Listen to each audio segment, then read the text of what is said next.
So you're the perfect guest, Gary. Good afternoon to you. Hello, yes. Sheila. Yeah, don't know about that, but go on. You've got the heart and the mind covered on this for me. Let's start with your daughter's situation. So she's one of the many hundreds locked up in those halls. Well, yeah, she went to Manchester the weekend before last. She's in a flat of 8 people. She didn't know any of them before. I'm glad to say they're getting on really well with each other. That's good. But on Sunday morning, I think 3 or 4 of them, including my daughter, came down with, fever, headache and a cough. So they are self-isolating. They've decided, the whole 8 of them have got to stay in now. They've ordered a test, so hopefully they'll get tested and we'll await the outcome of that. And what about food and stuff like that and security? We've heard stories of security guards saying, come out at your peril and difficulty getting out to buy food. What help are they getting from outside for that? Well, okay, my daughter Charlotte, she actually told me last night that their fridge isn't working and neither is their cooker, so that was a concern. But I've been in touch with her today, and apparently Manchester University, where she is, have been really good, that they're on it, and someone is coming out to see them today to actually put that right. So they are being supported, I'm pleased to say. I did see the reports at Manchester Met, which is the other university in Manchester, over the weekend. Now, they've not been verified, but I'd be very concerned if I heard that my child was in a halls of residence and there was police/guards on the door saying that they couldn't go in or out. I think that is a breach of their human rights. It's basically keeping them in prison. I don't think the university has a right to do that. So it has a right just to request, well, mind you, from today, if you don't isolate when you're ill or somebody in your household is ill, you can be fined £1,000 or up to £10,000 for repeat offences. So, students will fall into that category, won't they? So there is an expectation of isolation, isn't there? There is. Now, a legal one. The legal duty that we all have as citizens is to follow the guidance from the government/NHS. And of course, that is a personal liability that we all have if we don't follow that guidance. The university were imposing a kind of organisational discipline. Now, they are entitled to do that because they're a private entity. They have their rules of discipline. And I would say if students are behaving in a reckless way and they are not self-isolating in circumstances when they should be, then of course the university are entitled to take disciplinary proceedings against them. And that may ultimately end up with them being thrown out of the university. That can happen for any kind of breach of the rules, as it were. But actually, so the doors putting guards should still be open? The door should be open, absolutely, Sheila, yeah. I mean, it's such a quandary. Well, it's clearly not a quandary for you. You're very clear about it. But my sense is that, awful though it is, they should absolutely stay in that building. And the second you just, gave them the freedom to choose, many would choose to just walk out.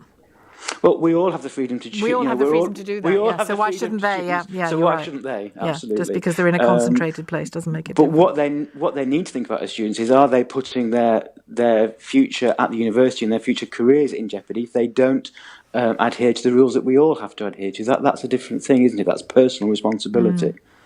So let's look at what if forget Manchester. Any university. If any university takes this kind of measure, uses this kind of measure, or indeed your child just ends up in isolation in a block of flats because there's been an outbreak. If they say, look, I'm going home, my mum's going to collect me, I'm going home, that's a contravention, isn't it, of the guidelines on isolation? Well, I'm not sure whether it is, Sheila, to be honest, because, well...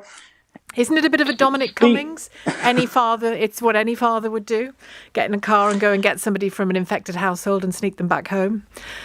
It's what any father would do. No, different to Dominic Cummings? I'm not here to defend Dominic Cummings. No, I'm just mulling it over. I'm mulling it over. Yeah, sure. Yeah. It's a very interesting debate. I think it is similar to a situation where you come back from abroad and you've got to self-isolate. Now, I take the point that in this case with students, if they're self-isolating because they have symptoms, that is different from if you come back from abroad and you don't have symptoms. But I would take the view that as a parent, if you're worried about the welfare of your child, it would be in order for you to take reasonable steps, not putting anyone else in jeopardy by going to collect that was the Dominic Cummings defence. Wasn't it? That was his defence. He was, look, my wife was ill, I was getting symptoms, my mum and dad could look after them in separate houses, That's why we did it. Yeah, I understand what you're saying, but that's when we were in a national lockdown and there were rules about that. Now, in Manchester, where there is a lockdown, that's different again. I would say you probably are breaching the rules if you do that. But in other parts of the country where there isn't a local lockdown Well, there at the isn't a moment, I would say. geographical lockdown to stop you going into and leaving Manchester. There is in Cardiff, but there isn't in Manchester. Well, we've got a lockdown here in Lancaster, where I'm based. Now, my understanding of the local lockdown rules is that you actually shouldn't be leaving your area to go to another area. So my understanding is that the same applies to Manchester. Now, the problem we have, Sheila, Other is than that we for have work or health reasons. Yeah. Well, if your child is in great distress, that's a health reason, isn't it? Arguably. Yeah, it is, and I think what we're getting at here is that it's a really horrendous grey area, isn't it, in terms of what the guidance says, depending on which part of the country you're in and what the circumstances are. I think if you are behaving reasonably and not recklessly, you have an argument to say that what you've done is within the rules. But those posters in the windows, as ever, some of them are really imaginative and funny. Send help, help, send beer. I like that one, and I liked 9K well spent, just because it was so pithy and makes a very serious point very well. Is there any legal basis on which the university says it can put a disciplinary against the students for doing that?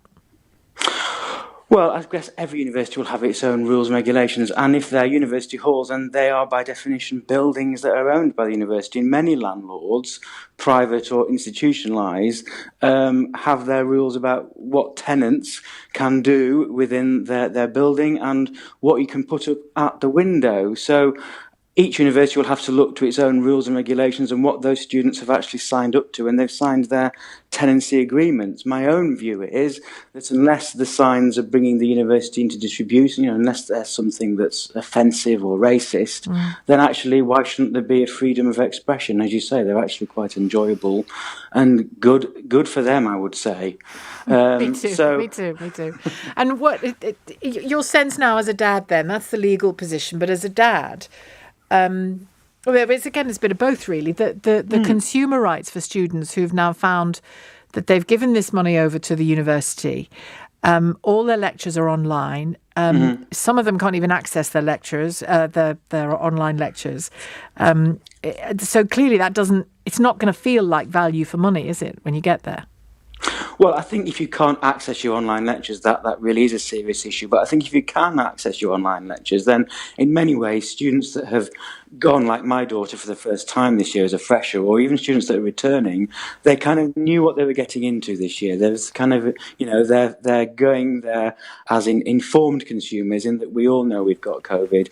We all knew before term started that there was going to be a degree of online, and even the universities that were saying there would be some face-to-face time, I think everyone realistically thought that may have to be pulled and may yet still have to be pulled later in the term. Did you and your daughter know that a large chunk of her course might well be online?